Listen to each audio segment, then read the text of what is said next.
Here's the first run of the morning coming up. And there was a bit of bat on that from Martin Crowe, so finally the stalemate is broken and Crowe takes a single. Well, good ball. Great Batch played at that one.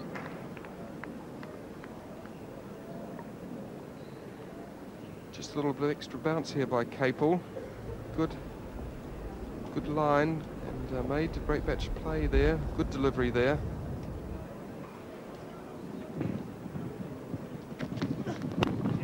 That's a nicely timed stroke through mid-wicket. Run starting to come now. Fairbrother after it. The batsman will turn for a third. And quite easily completed.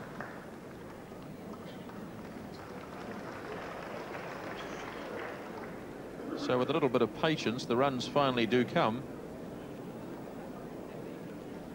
Great Batch has taken 5 off this over. And New Zealand closing in on the 200 total, 198 for 3. Certainly watch this one, Mark. Great Batch right onto his pads, turns it past the middle wicket, run out there for 3 runs.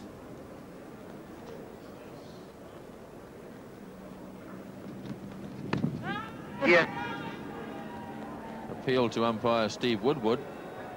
Suggestion being there was a bit of bat in that, but there wasn't, obviously, and that's the end of the over at 198 for 3.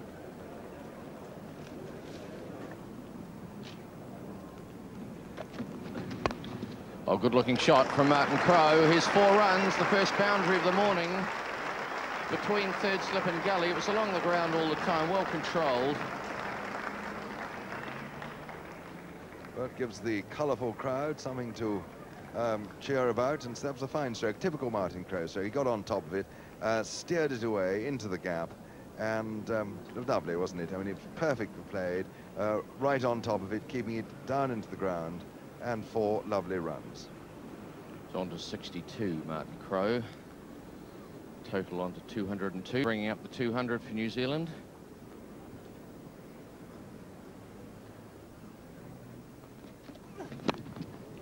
Good-looking shot this time behind square, clipping it away. The Freitas in quickly. What a good piece of fielding. That was a marvellous throw, wasn't it? These West Indian arms, they're lethal, aren't they? And I mean, he picked up really very fast, had it whipping back into Frenchie's gloves. And although Crowe is like a, well, he's a marvel, he's a tremendous runner between the wickets. He was only just in then. Just watch this. Yes, he was there all right, but it was a marvellous piece of cricket by the Freitas. Yes, Martin Crowe was stretching, and as you say, Henry, he's very quick between the wickets, probably amongst the quickest in the world, I would imagine, Martin Crowe. Sometimes leads him into trouble because he forgets that the chap at the other end isn't as quick. As we saw an example of that yesterday with the sad run-out of Robert Vance. Yes, although I thought Vance, in fact, had settled for 2 runs much too early and never really explored the possibility of a third. All of a sudden, we've got a flood of runs here with Martin Crowe picking up another 2 behind square. Tim Robinson running from just forward of square to pick up. So it's been a pretty quiet first half hour, but all of a sudden Martin Crowe starting to look as if he may be taking some control. Good shot here by Mark Greatbatch. Pick up 2. Eddie Hemmings, the man coming in off the boundary way down there at fine leg.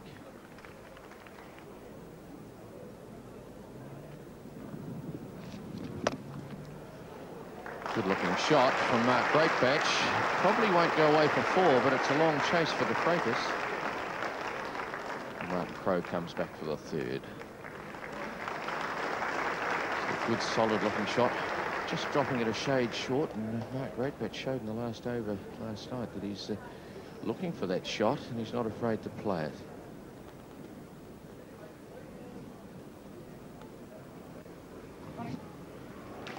Oh, that was a fine stroke. He is really well timed, and that's run away. Eddie Hemmings is racing after, doing very well. Bit of a contest there. Tips it back. Tim Robinson picks up.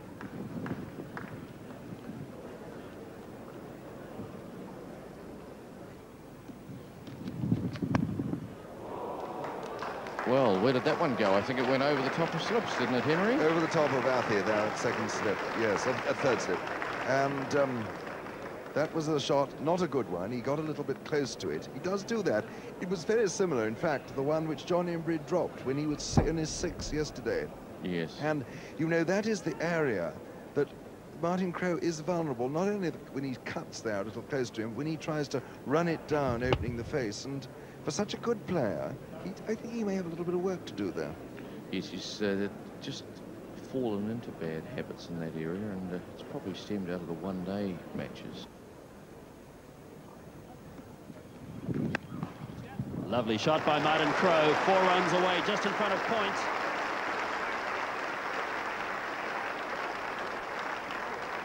Crowe being given plenty of width on that occasion, came onto the front foot, presented the full face and smashed it away through the area just in front of point for a boundary. Yes, David Capel over pitching there outside the off stump, and Martin Crowe taking full advantage of that over pitch delivery, hitting it very square. Very good shot for 4 runs.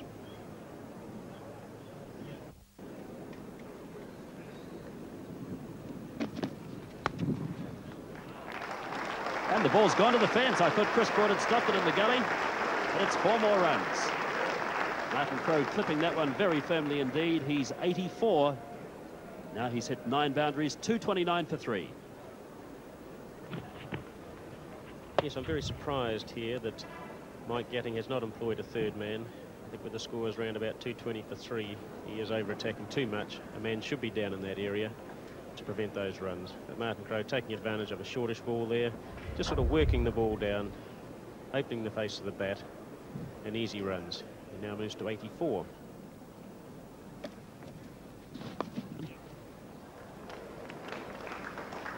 Just the one. In fact, Crowe's going to come back for the second on the misfield by De Freitas, and that's the century partnership.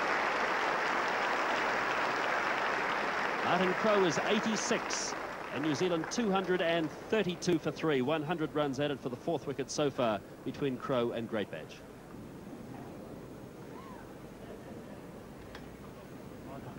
Greatbatch on 46, facing Capel. Crunching drive through the covers, and here's Mark Greatbatch's 50.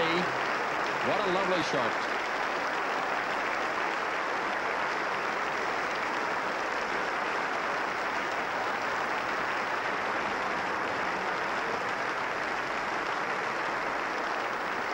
Another Test 50 for Mark Greatbatch as New Zealand go to 240 for 3.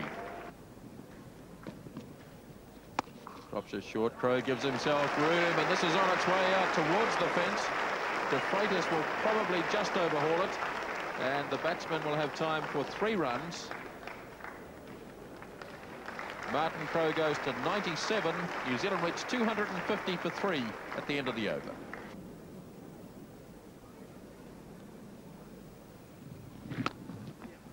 Beautiful shot off the back foot by Greatbatch. Fairbrother can give it away, 4 runs.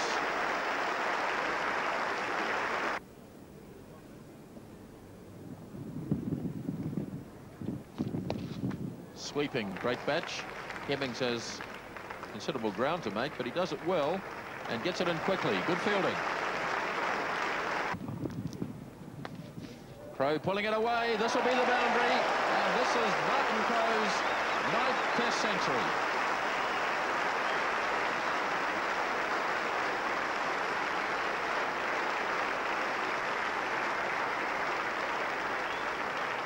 Very relieved Martin Crowe after his patchy form for him over the last couple of Test matches.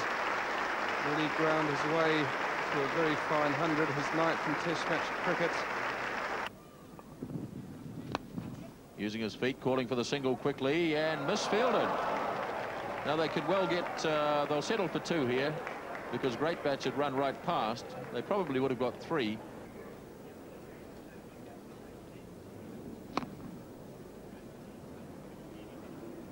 New Zealand starting today at 192, and that is lunch on the 2nd day of the 3rd Rothmans Cricket Test here at the Basin Reserve. New Zealand 192 for 3 overnight.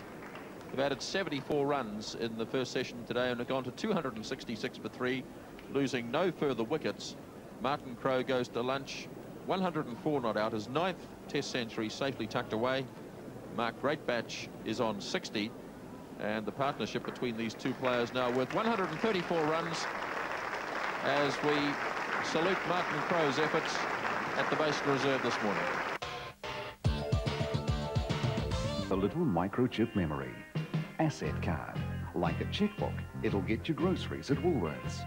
As a cash card, it'll get you cash at the checkout. Like a savings. Back with John Embry, bowling to Mark Greatbatch. Oh, good forceful looking shot, but there's a man down deep, David Capel. And a bit of confusion there between the two batsmen, but it didn't never look like there was anything but two.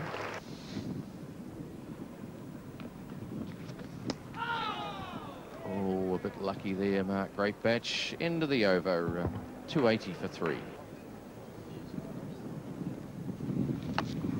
Martin Crowe swings this one away, and that's the first boundary since lunch. A most positive approach now from Martin Crowe.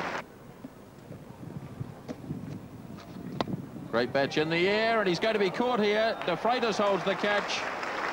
A lapse in concentration from Mark Greatbatch. And England have taken the 4th New Zealand wicket at 287. Mark Greatbatch should be very disappointed with that, because he's worked long and hard for his 68 runs, and really that was the first attempt that he has made to try and hit over the top. And it just shows you how difficult it has been, because he's completely mistimed it, miscued it, and skied the ball up, and De Freitas has taken a very simple catch. But nevertheless, it's still a very fine innings from Mark Greatbatch, who's continuing his progress in the Test arena. But he really got inside out there a little bit, and straight up in the air. That is a disappointment for Greatbatch. But I suppose the advantage of that is now that Rutherford will come to the wicket, and having two right-handers may find it easier to hit the off-spin bowler.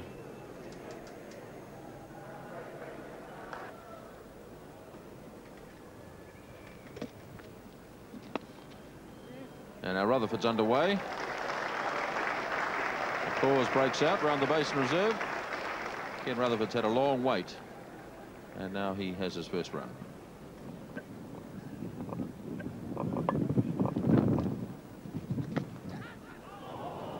In and out. Whether in fact it came from the bat, we'll have to wait and see.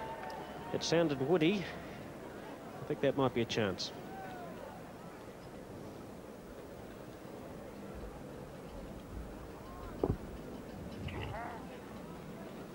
It went quickly, but that looked to be a possible chance.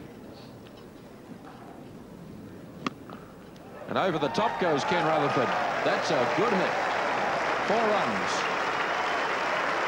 Yes, it's a far better shot from Kenny Rutherford. Lofting the ball safely in the air to the vacant field out there for 4 runs.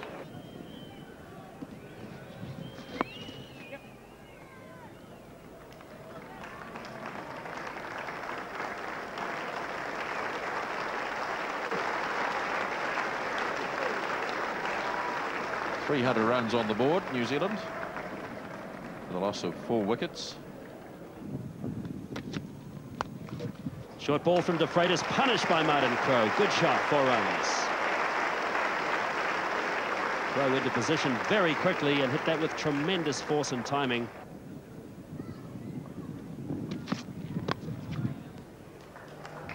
Embury's down at fine leg, and that's a very lazy piece of fielding. It's an own goal, 4 runs. Well, that was a marvellous stroke, wasn't it? You could see him move his feet inside the line.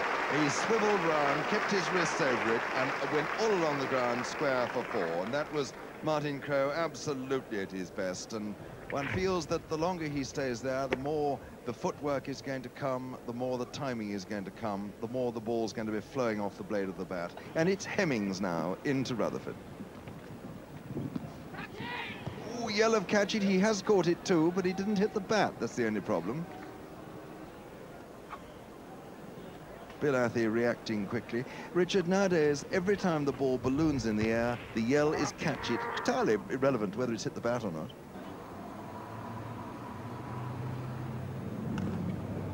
Oh, he didn't pick that up beautifully. Embry down there. He's got a lovely arm too. Look at that, a beautiful throw right into French's gloves. There's Martin Crowe looking for two there, but I venture to say, had he attempted that, he would find himself walking back to the dressing room. He's out, he's done it, what an extraordinary thing. It was a shortish one on the leg stump. Crowe tried to work it away to leg, missed it, and umpire Woodward had no hesitation at all. Lightning has struck twice in the same place, and isn't that extraordinary? Richard Hadley saying a moment ago, could history happen again? It has, for the second successive test match between England and New Zealand at the Basin Reserve, and just before the tea interval, Crowe has succumbed to Mike Gatting. But let's give credit to Crowe first. Just listen to this as he comes in. I think the applause, the noise says it all.